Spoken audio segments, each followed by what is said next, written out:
আজকের এই জাতীয় প্রেস ক্লাবে যে বিষয়টা নিয়ে এখানে আলোচনা করার বা মত প্রকাশ করার যে আয়োজন করা হয়েছে, সেখানে একটা কথা লেখা আছে যে এই নারী কমিশনের যে উপস্থাপনা করা হয়েছে সেখানে ইসলামিক দৃষ্টিভঙ্গি কি, মানে ব্যাখ্যা কি। তো এই সুবাদে কিছু কথা আমরা পেশ করব। যদিও একটা জিনিস খুব আশ্চর্য লেগেছে বা ভালো লেগেছে, সেটা হচ্ছে আপনারা দেখতে পাবেন যে এখানে যে কেউ এসে দাঁড়িয়ে কথা বলতেছে, তাদের চেহারা ভিন্ন, নাম ভিন্ন, কিন্তু তাদের প্রত্যেকের অন্তর কিন্তু এক, চিন্তাভাবনা এক। যাই বলতেছে একজনের সাথে আরেকজনেরটা মিলে যাচ্ছে। আমার যে নোট, এটা আমাদের প্রত্যেক ভাই যারা বক্তব্য করেছে সবার সাথে মিল পাচ্ছি যে এই বিষয়গুলো আমার বলা উচিত যেটা উনি বলতেছে। তার মধ্যে আমার পুরো নোটটাকেই চেঞ্জ করে দিয়েছে ওই যে আমাদের এক ভাই, ঢাকা ইউনিভার্সিটির টিচার, বললেন যে অপু ভাই, ওনার একটা কথায় পুরো দৃষ্টিভঙ্গিটাকে চেঞ্জ করে দিয়েছে। যে উনি একটা তথ্য দিলেন যে যারা নারী কমিশন গঠন করেছে তারা বলতেছে এটা সবার জন্য নাকি না, একটা জাতির জন্য। এই কথাটা আমাদের চিন্তাটাকে একটু চেঞ্জ, আমার বক্তব্যকে চেঞ্জ করে দেবে। সেটা হচ্ছে এই, যদি তারা সমস্ত বাংলাদেশের মুসলিম নারীদের জন্য বা বাংলাদেশের নারীদের জন্য এটা করতো, তাহলে আমাদের বক্তব্যের ধরন হতো আরেকটা। এখন তো পয়েন্ট যাবে ঘুরে। তো তার কথার উপরে ভিত্তি করে আলহামদুলিল্লাহ, আমি আলহামদুলিল্লাহ বলতেছি যে নারী কমিশন গঠন যারা করেছে যতগুলো নারী, আলহামদুলিল্লাহ একটাও মুসলিম না, মানে তারা একজনও মুসলিম না। আমার সাথে কি একমত নাকি একমত না? কারণ কোরআন বিরোধী আইন বাস্তবায়ন করার দাবি করা এটা কোনো মুসলমানদের কাজ হতে পারে না। কারণ মুসলিম হলে এই দুঃসাহসিকতা কখনই সে দেখাতো না। আলহামদুলিল্লাহ সেখানে ইসলাম প্র্যাকটিস করে বা ইসলাম জানে এমন একজন মহিলাও ছিল না। তো এটা আলহামদুলিল্লাহ, এটা আমাদের একটা কথা বলতে সহজ হয়েছে। কেন? কারণ যে নারীদেরকে তারা ধোঁকা দিতে চেয়েছে, এখন আমাদের মুসলিম নারীরা ধোঁকা খাবে না। কিন্তু ধরেন কথার কথা, এখানে অনেকগুলো ব্যক্তি বসা, সবাই ধরেন নাস্তিক, তার মধ্যে যদি আমাদের শেখ বসতেন তাদের মাঝে, তাহলে আমরা ধোঁকা খেয়ে যেতাম। কেন? কারণ আমাদের তখন সিদ্ধান্ত নিতে কঠিন হতো, যেখানে আমাদের শেখও আছে, তার মানে সে যেটা বলবে সে তো না জেনে বলবে না। তো যারা নারী কমিশনে গঠন করেছে আলহামদুলিল্লাহ একজনও ইসলামপন্থী না আর একজনও মুসলমান না। তাহলে কি হবে? তাহলে আমাদের মুসলিম মহিলাদেরকে বুঝাতে আমাদের সহজ হবে। কেন? ওই চেহারাটাকে আমরা দেখিয়ে দিব যে এই যে মহিলাটা ব্লাউজ পরা, মাথায় এত বড় টিপ, উনি এগুলো চাচ্ছে, আমাদের মুসলিম মহিলাদের কাছে পেশ করেন, উনি কি আপনার কাছে গ্রহণযোগ্য? আলহামদুলিল্লাহ আমাদেরকে বলতে হবে না, সেই মহিলাই একে বলবে না একে ছুঁড়ে ফেলে দেওয়া হোক। এই মহিলাকে কেউ গ্রহণ করবে না। কারণ মানুষ গ্রহণ করার জন্য একটা আইডল খুঁজে, তার মধ্যে সেই কোনো একটা যোগ্যতাও নাই যেটা তাকে গ্রহণ করার মতো বা প্রাধান্য দেওয়ার মতন কিছু থাকে। আমি বলবো সময় 5 মিনিট হোক আর 2 মিনিট হোক, ওই একবারে শেষে যাওয়া পর্যন্ত আমাকে একটু সময় দেওয়া হোক। শেষে কি, যে এদের সাথে কি আচরণ করা উচিত আমাদের মুসলিম দৃষ্টিভঙ্গি থেকে একটু কথা আমি বলবো। তার আগে বলবো, আমাদের নারীদেরকে আমাদের এই বক্তব্যে তাদের কমিশন বাতিল হবে কি হবে না জানি না, সরকার কোনো অ্যাকশনে আসবে কি না আসবে না তাও জানি না, কিন্তু আমাদের বক্তব্য হবে যারা আমাদের বক্তব্য শোনে তাদের যাতে উপকার হয়, তারা যেন ক্ষতিগ্রস্ত থেকে বেঁচে যায় তাদের জন্য। কারণ আমাদের বক্তব্য তো সবাই শোনে না, আমাদের মা বোনরাই শোনে, মুসলিম মহিলারাই শুনবে। তখন তাদের অন্তরকে প্রশান্ত বা স্থির রাখার জন্য আমাদেরকে কিছু কথা বলতে হবে। সেটা কি? সেটা হলো এই যে আল্লাহ সুবহানাহু ওয়া তাআলার প্রতি আমরা ঈমান এনেছি, মানে আমাদের পরিচয় হচ্ছে আমরা মুসলিম। এজন্য আমাদের চলার পথ, দৃষ্টিভঙ্গি, চিন্তাধারা সব কিন্তু ভিন্ন। আর এরা হচ্ছে ভিন্ন প্রকৃতির লোক। তাহলে এদের কাছ থেকে আমাদেরকে সতর্ক সাবধান করতে হবে। তবে ইসলামিক থিওরিও থেকে বা আমরা ব্যক্তিদের জীবন নিয়ে চর্চা করে যেটা জেনেছি, মানুষের ফিতরতটা এমন, মানুষ একটা জিনিস জানতো না, এর সম্পর্কে সে সম্পর্কে কৌতূহল কখনই জন্মায় না। কিন্তু যখনই তাকে এমন একটা ইঙ্গিত দিয়ে দেওয়া হবে, তখনই তার মধ্যে সেই চিন্তাটা জেগে যায়। যা আমাদের সাধারণ মুসলিম যারা, তারা কোনোদিনই এই ধরনের চিন্তা নিয়ে বসবাস করে না। কিন্তু যখনই খারাপ প্রকৃতির মহিলাদের মাধ্যমে এই উক্তিগুলো পেশ করা হয়েছে, এখন তাদের নিয়ে শয়তান খেলা করবে, তাদের ব্রেনের মধ্যে কিছু ঢুকিয়ে দেবে। এজন্য আমরা আমাদের মহিলাদেরকে বলতে চাই, তাদের এগেইনস্টে তারা যেটা বলেছে যে নারী বৈষম্য করা হয়েছে ইসলামে, কিন্তু আমরা দেখতে পাচ্ছি যেটা অধিকাংশ আলেমরা এই দিকে ফাইন্ড আউট করে নাই। আমি 2-1টা পয়েন্ট শুধু আপনার কাছে নোট করি। প্রথম পয়েন্ট, নারীদেরকে বৈষম্য ইসলাম করে নাই, বরং আমরা কোরআন হাদিস থেকে দেখতে পাচ্ছি পুরুষ এবং মহিলার মান সমান। যে সমান তারা চাচ্ছে, কিন্তু আমরা দেখতে পাচ্ছি আল্লাহ সমান করেছে কোন দিক থেকে? মানুষ হিসেবে। মানুষ হিসেবে বলেন তো, পুরুষের মর্যাদা বেশি না মহিলার মর্যাদা বেশি? ধরেন একজন মানুষ, তাহলে তার মান সমান। কারণ কোরআনে আল্লাহ যেখানে বলেছে ইয়া আইয়ুহান নাস, কাকে সম্বোধন করা হয়েছে? মানুষ, মানে পুরুষ মহিলা সবাইকে। কোরআনে আবার বলেছেন ইয়া আইয়ুহাল্লাযীনা আমানু, কাকে সম্বোধন করা হয়েছে? তার মানে মানুষ হওয়ার দিক থেকে পুরুষ মহিলার মান সমান, মুসলিম হওয়ার দিক থেকে পুরুষ মহিলার মান সমান। প্রত্যেকটা কথার দলিল আমার কাছে এখানে আছে, যদিও সে সম্ভব না। তার মানে আমরা বুঝাতে চাইলাম মানুষ হিসাবে মহিলা পুরুষের মান সমান। ধরে নেন মুসলিম হিসাবে আল্লাহ কি করেছেন? জাযা এবং মান দুইটা জিনিস, একটা হলো মান আর একটা হচ্ছে জাযা, মানে প্রতিফল। একজন পুরুষ আর একজন মহিলার মান সমান যদি মুসলিম হয়। এই টেবিলে ধরেন একজন পুরুষ বসা, সে মুসলিম, ওখানে যদি একজন মহিলা বসে যায়, যদি সে মুসলিম হয়, তাদের মান সমান। কি বুঝলেন? তাদের মান সমান। তারপরে একজন পুরুষ একটা কাজ করেছে, তাকে সে মার্ক দিল 100 মার্ক। একটা মহিলা পরীক্ষা দিয়েছে, তার মার্কও হলো 100 মার্ক। এখন সে পুরুষ হওয়ার কারণে সে কি বেশি প্রতিফল পাবে, নাকি উভয়ের প্রতিফল সমান? উভয়ের প্রতিফল সমান। এর একটা ছোট্ট ইঙ্গিত দিয়ে দিই। আদম আলাইহিস সালামকে যখন আল্লাহ বলেন আনতা ওয়া যাওজুকা ফিল জান্নাহ, তুমি তোমার আর তোমার স্ত্রী জান্নাতে ঢোকো, তারপর আল্লাহ বলেছেন অকুলা মিনহা হাইসু শিতুম রাগাদান শিতুমা, অকুলা মিনহা হাইসু শিতুম রাগাদান, তোমরা উভয়ে যা খুশি তা খেতে থাকো, যেখান থেকে সেখান থেকে খেতে থাকো। আদমকে কথা বলা হয় নাই যে তুমি খাও আর তোমার স্ত্রীকে খাওয়াও, কিন্তু জান্নাতে বলা হয়েছে তোমরা দুইজনে খাও। তার মানে জান্নাতে যখন একটা মহিলা ঢুকবে, একটা পুরুষের স্বাধীনতা যেমন, একজন মহিলার স্বাধীনতা তেমন। একজন পুরুষ যেমন তার নিজের ইচ্ছা মতো চলবে, জান্নাতে একটা মহিলা নিজের ইচ্ছা মতো চলবে। তারপরে মান সম্মান সমান, সেটা কি দিক থেকে? একজন পুরুষ যেমন সুউচ্চ জান্নাত পাওয়ার অধিকার রাখে, আল্লাহ বলেছেন সেই মানের কোনো মহিলা হলে সেও সুউচ্চ জান্নাতের অধিকার রাখে। আর তার দলিলও কিন্তু আল্লাহ কোরআনে রেখে দিয়েছে। সেটা কোথায়? ওই যে আসিয়া, ফেরাউনের স্ত্রী, তিনি মরার সময় বলেছিলেন রব্বি বিনিলি বাইতান ইনদাকা বাইতান ফিল জান্নাহ, আল্লাহ তোমার নিকটে জান্নাতে আমার একটা ঘর নির্মাণ করে দাও। আল্লাহ কি সেটা শুনেছেন কি শুনেন নাই? আল্লাহ কবুলও করেছেন, বিদায় কোরআন আয়াত কিন্তু নাজিল হয়েছে। তার মানে আমি বোঝাতে চেয়েছি, পুরুষ 100 মার্কের নেকি অর্জন করলে তার মান যা, মহিলাও যদি 100 মার্কের নেকি অর্জন করে তার মানও আল্লাহ কিন্তু সমান করে দিয়েছে। এই জন্য আমাদের মহিলার যেন ধোকা না খায় যে তাদেরকে বৈষম্য করা হয়েছে। দুনিয়ার ক্ষেত্রে আসেন, দুনিয়ার ক্ষেত্রে একজন পুরুষের, মুসলিম পুরুষের ক্ষমতা যা, একজন মহিলা, মুসলিম মহিলার ক্ষমতাটা কিসের ভিত্তিতে জানেন? ঘটনা নিয়ে নেন। যেমন ধরেন বাংলাদেশে গ্যাঞ্জাম লেগে গেছে, এখন আমি পুরুষ বললাম যে আমি ওকে নিরাপত্তা দিয়ে দিয়েছি, এটা আমার বন্ধু, আমাদের রাষ্ট্রনায়ক, সে নিরাপত্তা মানতে বাধ্য, যেহেতু আমি মুসলিম।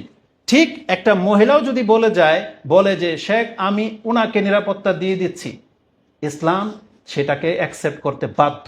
তার জবাব হচ্ছে উম্মে হানি। মক্কা বিজয়ের দিন আলী রাদিয়াল্লাহু তাআলা আনহু একজনকে হত্যা করতে চেয়েছে, উম্মে হানি এসেছে রাসূলুল্লাহ সাল্লাল্লাহু আলাইহি ওয়াসাল্লামের কাছে এবং বলেছে ইয়া রাসূলুল্লাহ, আমি ওকে নিরাপত্তা দিয়ে দিচ্ছি, কিন্তু আমার মায়ের সন্তান মানে আলিয়াকে হত্যা করতে চায়। রাসূল বলেছেন আমি তাকে নিরাপত্তা দিয়ে দিলাম, বা আমরা তাদেরকে নিরাপত্তা দিয়ে দিব যাদেরকে তুমি নিরাপত্তা দিয়ে দিয়েছ। তার মানে একজন মহিলা এতটা ক্ষমতা রাখে যে সে যদি কোনো আবদার করে তাহলে রাষ্ট্র সেটাকে গ্রহণ করতে পারে, এবং তাকে সেই অধিকারও দেওয়া হয়েছে। তারপরে তারা বলে বিয়ে সংক্রান্ত অনেক কিছু বলেছে। একজন মহিলা তার ওপিনিয়ন পেশ করার সমান অধিকার রাখে। বারিরা একজন সাহাবী মহিলা, তিনি কৃতদাসী ছিলেন, কিন্তু তাকে যখন স্বাধীন করে দেওয়া হলো, এখন তার স্বামী কৃতদাস অবস্থায় থাকলো, সেই মহিলা এখন তার স্বামীর সাথে আর সংসার করতে চায় না, কারণ স্বাধীন মহিলার সাথে কিন্তু দাসের বিয়ে হয় না। তো এই মহিলা স্বাধীন, এখন তার সাথে তার স্ত্রীর সম্পর্ক আর রইল না।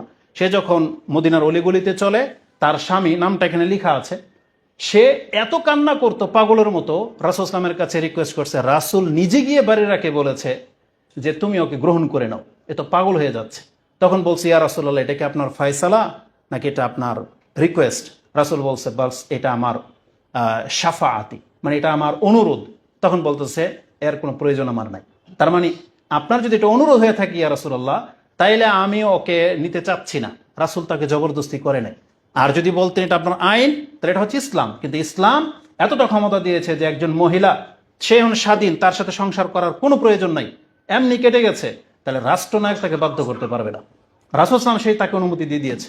তৃতীয়ত হচ্ছে একজন মহিলা কোন দিক থেকে সমান, উপদেশের নেওয়ার দিক থেকে একজন মহিলা যদি জ্ঞানী হয় তাহলে একজন পুরুষও যদি জ্ঞানী হয়, কিন্তু জ্ঞানের মাত্রা যদি মহিলার বেশি থাকে তাহলে পুরুষের জ্ঞানকে ছেড়ে দেওয়া হবে, মহিলার জ্ঞানকে নিয়ে নেওয়া হবে বিশেষ ক্ষেত্রে। যেমন ভিতরের সালাতের ক্ষেত্রে আব্দুল ইবনে আব্বাসের মতন ব্যক্তি রাদিয়াল্লাহু তাআলা আনহুমা তিনি বলছেন যে আমার চাইতে উম্মুল মুমিনিন আয়েশা রাদিয়াল্লাহু তাআলা আনহা এই সম্পর্কে বেশি জ্ঞান রাখে, তার ফতোয়াটা গ্রহণ করে এবং সে কি ফতোয়া দেয় সেটা আমাকেও জানাবে। তার মানে বোঝা যাচ্ছে যে কিছু বিশেষ ক্ষেত্রে যদি কোনো মুসলিম মহিলা বেশি জ্ঞানী হয় তারটাকে বেশি প্রাধান্য দেওয়া হবে। তাহলে সব ক্ষেত্রে ইসলাম মহিলাদের এই অংশগুলো রেখেছে। এবং আরও কিছু বিষয় আছে। রাসূলুল্লাহ সাল্লাল্লাহু আলাইহি ওয়াসাল্লাম ক্রিটিক্যাল অবস্থায় মক্কা হুদাইবিয়ার সন্ধির সময় উমরা করতে দেওয়া হবে না, তখন রাসূলুল্লাহ সাল্লাল্লাহু আলাইহি ওয়াসাল্লাম সমস্ত সাহাবীদেরকে বললেন তোমাদের পশু জবাই করে ফেলো, চুলগুলোকে ফেলে দাও। একটা সাহাবীও ওঠে নাই। রাসূলুল্লাহ সাল্লাল্লাহু আলাইহি ওয়াসাল্লাম অসন্তুষ্ট হয়ে বা মানে পেরেশানিত হয়ে উম্মে সালামা রাদিয়াল্লাহু তাআলা আনহার কাছে গিয়েছেন এবং তার পরামর্শটা দেখেন। তিনি বলেছেন ইয়া রাসূলুল্লাহ, কারোর সাথে কোনো কথা বলার দরকার নাই, এটাই যদি আপনার ইচ্ছা হয়ে থাকে আপনি গিয়ে নিজের পশু জবাই করে ফেলেন এবং কাউকে ডেকে আপনার মাথা মুন্ডন করে নেন। রাসূলুল্লাহ হুবহু তাই করলেন। সাথে সাথে রেজাল্ট আমাদের সামনে। সমস্ত সাহাবীরা উঠে কে কার আগে চুল কাটবে, কে কার পশু জবাই করবে লেগে গেল। একটা এমন ক্রিটিক্যাল অবস্থায় রাসূলুল্লাহ সাল্লাল্লাহু আলাইহি সাল্লাম একটা নারীর পরামর্শটা নিয়েছেন রাসূল হওয়া সত্ত্বেও। তার মানে ইসলাম কোনোদিন নারীদেরকে ঠকায় নাই, বরং নারীর যদি সেই যোগ্যমান ব্যক্তি হয় তার মানে ইসলাম তাকে পুরোপুরি পাওয়ার ইসলাম দিয়েছে। বিয়ে শাদী করার ক্ষেত্রে আমাদের শেখের অনেক কথা বলেছেন। একজন মহিলা, বুখারীতে এই হাদিসের অধ্যায় আছে, একজন মহিলার বাবা যদি তাকে বিয়ে দিতে চায় তাকে না জানিয়ে সেই মহিলা যদি প্রোটেক্ট করে, রাসূল তার প্রোটেক্ট মেনে নিয়েছে, বিয়ে বাতিল ঘোষণা করা হয়েছে। এটা হুকুম ইসলামের, যে একজন মহিলার অনুপস্থিতিতে বা তার অমতে যদি তার বাবা তাকে বিয়ে দেয়, সে যদি এটাকে অমত পোষণ করে এই বিয়ে কাজই বাতিল করে দিতে বাধ্য। তার মানে একজন মহিলাকে ওপিনিয়ন পেশ করার অধিকার দেয় নাই, এই কথাটা কে বললো? এই মিথ্যুকরা ছাড়া। এরা যেহেতু ইসলাম পড়ে না, জানে না, সেই জন্য এই ধরনের মন্তব্যগুলো করে। ইনশাল্লাহ আমাদের বক্তব্য যদি শোনেন, তার মানে আমাদের বক্তব্যগুলো যদি পেশ করতে দেওয়া হয়, তাহলে আশা করি ইনশাল্লাহ বাংলার জমিনের একটা মুসলিম মহিলাও তাদের কাতারে গিয়ে দাঁড়াবে না, বরং এরা এদেরকে জোতাপিটা করে জায়গাতেই এদেরকে লাঞ্ছিত করে দিবে ইনশাআল্লাহ। তারপরে বলা হয়েছে দেহ আমার, সিদ্ধান্ত আমার, তাই না? ওই কথা সম্পর্কে অনেক কিছু বলেছেন। আমি মনে করি আলহামদুলিল্লাহ আমাদের হুজুরদের লাগবে না, স্কুল কলেজের কোনো ছেলে এই কথা মেনে নেবে না। এমন কোন পুরুষ আছে যে এই সিদ্ধান্ত মেনে নেবে যে আমি তাকে মোহর দিয়ে বিয়ে করলাম আর সে আমি পরবাসে চলে যাবে এগেইনস্টে সে তার দেহ আরেকজনের সাথে শেয়ার করবে? এটা একজন গায়রত মানে একজন সুস্থ মস্তিষ্কের পুরুষ কোন দিটা মানবে না। আমাদের প্রধান উপদেষ্টা ডক্টর ইউনূস উনি যদি এই ফতোয়া মেনে নেয়, তার স্ত্রী যদি যার তার সাথে শুইতে চায়, ওনার মতন ব্যক্তিটা মেনে নেবে? বলেন, মেনে নেবে? এটা কোনোদিন হতে পারে না। আরে বাংলাদেশের মুসলিমদের কথা বাদ দেন, ইন্ডিয়াতে যে সিরিয়ালগুলো দেখে না ক্রাইম পেট্রোল বা কিছু, তাতে দেখা যায় এই পরকীয়া করার কারণে অহরহ হত্যা হচ্ছে, খুন হচ্ছে, ক্রাইম হচ্ছে। কেন? কারণ এটা হিন্দু হওয়া সত্ত্বেও এটা মানে না যে আমার মহিলা আরেকজনের সাথে কিভাবে শুইতে পারে, এটা মানে না হিন্দু হওয়া সত্ত্বেও। আর মুসলিম দেশে এটা কোনো মুসলমান মেনে নিতে পারে? এটা প্রশ্নই ওঠে না। তাহলে আমরা ওইদিকে যাব না, যেহেতু আমাদের মহিলারা আলহামদুলিল্লাহ মানবে না। এখন কথা হচ্ছে কি, যে একজন মহিলা এরকম প্রস্তাব করতেই পারে। ধরেন কথার কথা, এটা দুই একটা দলিল দিয়ে দিই। আমরা সবাই যে একবারে তাদের বিপক্ষে দাঁড়িয়ে গেছি বিষয়টা এরকম না। তারা মনে করে যে আমাদের বাক স্বাধীনতা নাই। দেখেন ইসলামে বাক স্বাধীনতা আছে, কিন্তু এদের পরিচয়টা তাকে ক্লিয়ার করতে হবে। আমরা জানি মানুষের পরিচয় চারটা: মুসলিম, অমুসলিম, জ্ঞানী আর মূর্খ। যেমন মুসলিমদের মধ্যে আরো তিনটা ভাগ আছে, এক হচ্ছে জ্ঞানী মুসলিম আর একটা হচ্ছে অজ্ঞ মুসলিম। আর যারা অমুসলিম তারা পুরো এক কাতারে ওটা জ্ঞানী আর ট্যানি নেই, অমুসলিম হিসাব করব। আর মুসলিম যদি হয় তাহলে হবে জ্ঞানী আর অজ্ঞ। জ্ঞানী মুসলিম কোনোদিন ইসলামের এগেইনস্টে একটা কথাও বলবে না। যেমন আজ পর্যন্ত কোনো পুরুষ আপনি দেখবেন না দোয়াতে সে আল্লাহর কাছে বলেছে আল্লাহ তুমি আমার নবী বানাও। একটা পুরুষ কি জীবনে কোনো দোয়া করেছে আল্লাহর কাছে? আজ পর্যন্ত কোনো পুরুষকে এটা মনে করে যে আমাকে ছোট করা হয়েছে, এই নবীর পদ বন্ধ করা হয়েছে? কোনো পুরুষ এটা করে? কারণ প্রত্যেক পুরুষের জ্ঞান আছে, কিন্তু মহিলারা পুরুষের মতো হতে চায়, তাই না? এটাই তো তাদের অবস্থা। এটার জবাবটা কি জানেন?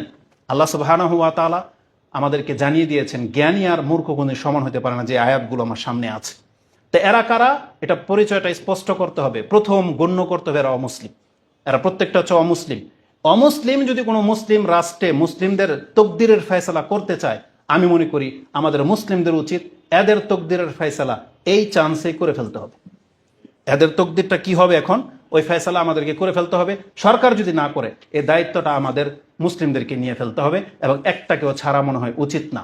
কারণ আমি মনে করি যে আমাদের বাংলাদেশের অবস্থাটা এমন পর্যায়ে চলে যাচ্ছে, রাসূলুল্লাহ সাল্লাল্লাহু আলাইহি ওয়াসাল্লামের কিন্তু অনেকগুলা সুন্নাহ আছে, বুঝানো সুন্নাহ, টেক কেয়ার করা সুন্নাহ, রাষ্ট্র দখল করা সুন্নাহ। একটা সুন্নত হচ্ছে ওই যে কাব বিন আশরাফ, যাকে রাসূলুল্লাহ বলেছেন কে আর কল্লাটাকে এনে দিতে পারে। আমার তো মনে হয় আমাদের বড়রা শুধু আমাদেরকে ঠেকিয়ে রেখেছে, আমাদের আলেমদের ফতোয়া মোতাবিক তো আমরা চলি, কিন্তু আমাদের কেন যেন মনে হচ্ছে যে এই সুন্নাটাও কোনো কোনো মুসলিমের বাস্তবায়ন করা উচিত কোনো কোনো ব্যক্তির ক্ষেত্রে। যদি সরকার তাদের সম্পর্কে অ্যাকশন না নেয় না, তাহলে আমার মনে হয় কাব বিন আশরাফের সাথে যা করা হয়েছিল, এমন কিছু ব্যক্তিকে ফাইন্ড আউট করে তাদের সাথে এই সুন্নাটা পালন করা উচিত। আমি শুধু ইঙ্গিতে বললাম, বাকিটা আমাদের বড়রা বলবে, এই সিদ্ধান্ত তাদের কাছ থেকে আমরা নেবেন। কারণ আমাদেরকে বলে দেওয়া হবে এটা আবার জঙ্গি ট্রেনিং নেওয়া হচ্ছে বা কিছু একটা বলে দেবে। তো যাই হোক, আমরা যেটা বলতে চাচ্ছি, কোনো মূর্খ লোক যদি রাষ্ট্রের কাছে কোনো দাবি পেশ করে, এটা হইতে পারে। যেমন 3টা পয়েন্ট আমি আপনাকে বলবো, মানে আপনারা জানেন সেই ঘটনাগুলা। একটা ঘটনা, ওই যুবক যে বলেছিল ইয়া রাসূলুল্লাহ আমাকে জেনা করার অনুমতি দিয়ে দেন। এ কি জ্ঞানী ছিল না অজ্ঞ ছিল? ছিল তো মুসলিম, কিন্তু অজ্ঞ। কারণ অজ্ঞ না হলে এরকম প্রস্তাব সে পেশ করতে পারে না। তার মানে বোঝা যাচ্ছে যে একজন মুসলিম অজ্ঞতাবশত এমন নাজায়েজ কিছু চাইয়ে ফেলতে পারে যে আমাকে অনুমতি দিয়ে দেন। রাষ্ট্রনায়কের কাজ কি? ওকে বুঝানো। ওকে আমরা নাস্তিক ফতুয়া দেই না, রাসূল ওকে বুঝিয়েছে, দোয়া করেছে, ও শুধরে গেছে। আরেকটা প্রস্তাব কি? রাসূলকে বলা হয়েছিল এ যে আল্লাহ না জাতু আনওয়াত, ইয়া রাসূলুল্লাহ আমাদেরকে এদের মতোই জাতুল আনওয়াত মানে একটা গাছকে নির্ধারণ করে দেন যার কাছ থেকে আমরা বরকত নেব। রাসূল কি বলেছেন? তোমরা তো এই মূসার কওমের মতো হয়ে গেছো, মূর্খ অজ্ঞ জাতি, যে তোমরা জেনে শুনে শিরকের জিনিস আমার কাছে চাচ্ছ। রাসূল কিন্তু তাদেরকে ওই নাস্তিক কুফুরি ফতোয়া লাগায় নাই, কারণ অজ্ঞ। রাসূল মেনে নিয়েছেন, ওদেরকে বুঝিয়েছেন, তারা সেখান থেকে ফিরে এসেছে। তার মানে বোঝাতে চেয়েছি, অজ্ঞ মুসলিম কিছু না কিছু দাবি করতে পারে, তার টেক কেয়ার কিভাবে করবে এটা রাষ্ট্রনায়ককে জানতে হবে। তারপরে রাসূলুল্লাহ সাল্লাল্লাহু আলাইহি সাল্লামের কাছে এরকমের এমন কিছু প্রস্তাব করা হয়েছিল যেটা ইসলামের সাথে যায় না, রাসূল তাদেরকে বুঝিয়েছেন। তাহলে আমাদের রাষ্ট্রনায়কের কাজ হচ্ছে তাদেরকে বুঝানো, যদি তারা নিজেদেরকে মুসলিম দাবি করে। আর যদি তারা মুসলিম দাবি না করে, তাহলে প্রত্যেকটা চেহারাকে মনে রাখতে হবে, এবং এই টেবিল থেকে এমনকি পুরো বাংলার জমিনের ইসলামপন্থীদেরকে এক বাক্যে বলতে হবে, এদের জন্য তওবা না করলে মুসলিমদের কোনো কবরস্থান যেন ঠাঁই না পায়। এটা আপনাদেরকে প্রস্তাব পাশ করতে হবে। এদের জানাজা চলবে না। এদের পরিবারের পুরুষ যারা যারা সাপোর্ট করেছে, যারা লিখেছে, যারা ব্রিফিং দিয়েছে, প্রত্যেকটাকে তওবার দিকে ডাকা হবে। না হলে কোনো মুসলিমের কবরস্থান যেন এদের জন্য জায়গা না হয়, এটা করতে হবে। না হলে আরো দিন দিন বহু কিছু মাথাচাড়া দিয়ে উঠতে পারে। তালাকুল্লি হাল, আমরা অ্যাগ্রেসিভ গিরি থেকে যাব না, আমরা শুধু জাস্ট প্রস্তাব পেশ করতে পারি। এটার অবশ্যই তদন্ত হওয়া উচিত এবং বিচার হওয়া উচিত। না হলে এরা কিভাবে 90% মুসলিমের তাকদির নিয়ে খেলা করতে পারে, এই সুযোগ তাদেরকে দেওয়া উচিত না। তাহলে এই সম্পর্কে বহু কথা ছিল, যেহেতু সময় শেষ আমি আমার কথাকে সংক্ষিপ্ত করতেছি। শুধু এতটা বলবো, রাসূল বলেছেন পুরুষদের জন্য মহিলাদের চাইতে এত বড় ফিতনা আমি আমার জাতির জন্য আর ছেড়ে যাচ্ছি না। আমরা এতদিন ভাবতাম শুধু এটা হয়তো খারাপ কাজের দিকে ইঙ্গিত করে, কিন্তু আমাদের তকদিরের উপরে এমন মহিলারা চেপে যাচ্ছে যে আমাদের মানে দিন ধর্ম নিয়ে খেলা করা শুরু করে দিয়েছে। আর একটা হাস্যকর কথা বলে দিই, আপনাদের হুজুরদেরকে নিয়ে বলে দিই। ইসলামিক বিরোধের কিছু আবদার করাতে সবাই লড়ে চড়ে বসেছেন, অথচ এতদিন ক্ষমতায় ছিল মহিলা। চিন্তা করা যায়, এতদিন ক্ষমতায় ছিল মহিলা, আমাদের দেশের পুরুষরা এটা মেনে কিভাবে নেয়, বুঝেন না? এটা তো এইগুলো তো ওইটার চাইতেও ছোট। রাষ্ট্রনায়ক যদি মহিলা, তার মানে সেই দেশের মহিলারা এই ধরনের কিছু প্রস্তাব করতেই পারে। তাদের এই মাথাটাকে ভেঙে দিতে হবে। আগে মুসলিম থিওরির ভিত্তিতে আপনি মুসলমান যদি হন, আপনাকে এটা ওয়াদা করতে হবে আল্লাহর সাথে যে আল্লাহ এই নারী নেতৃত্ব থেকে বা নারীদেরকে আগে বাড়ানোর চেয়ে যেই অধিকার আল্লাহ তাদেরকে দেয় নাই, এখান থেকে আপনি আল্লাহর কাছে আশ্রয় চান, তওবা করেন। কারণ আল্লাহ সুবহানাহু ওয়া তাআলা সবার সম্মান দেখিয়েছেন, কিন্তু কার কি দায়িত্ব সেটা আল্লাহ বলে দিয়েছেন। ইনশাআল্লাহ খুতবাতে আমরা 3টা পয়েন্ট উল্লেখ করব, যে মহিলাদের মূল দায়িত্ব কি, মহিলাদের অংশ কি, এবং এই জমিনে বাঁচতে হলে তাদের আল্লাহ সুবহানাহু ওয়া তাআলার পক্ষ থেকে কিভাবে সেই দায়িত্বগুলো পালন করতে বলা হয়েছে, এগুলো মহিলাদেরকে জানতে হবে। এটা থাকবে আমাদের মেসেজ ইনশাআল্লাহ। আমাদের কথায় ভুল ভ্রান্তি বা বাড়াবাড়ি হয়ে থাকলে